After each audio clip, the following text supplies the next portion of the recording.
In the last week of his life, Jesus spent time with the disciples. On Palm Sunday, he entered Jerusalem, which was very busy, as many people had travelled there to be at the temple for Passover. They were pilgrims on a pilgrimage to mark a special event in their history, Passover.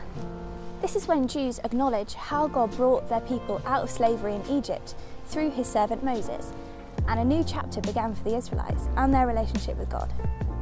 Just like all the other pilgrims travelling to Jerusalem, Jesus and his disciples shared a Passover feast.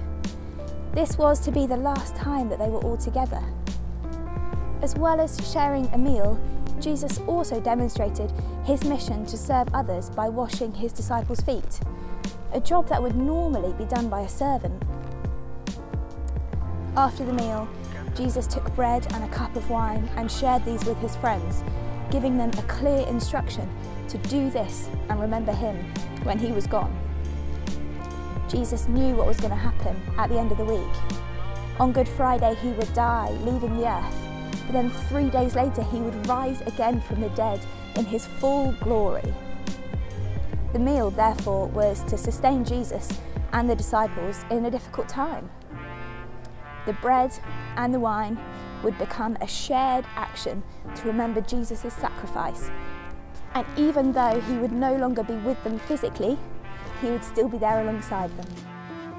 The foot washing was a symbol for how Jesus wanted the disciples to behave towards others, caring for the world around them.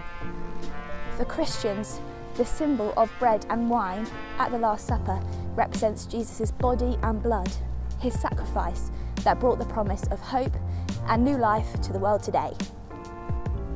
Like the disciples, pilgrims gather with others on their journey to eat and drink together and to share their experiences.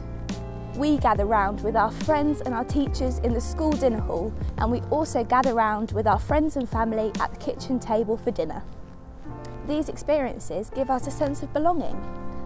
Like the disciples, many of us share in activities and social action projects that help our wider community, and they demonstrate our care and our love for one another, and they also bring hope to the world around us.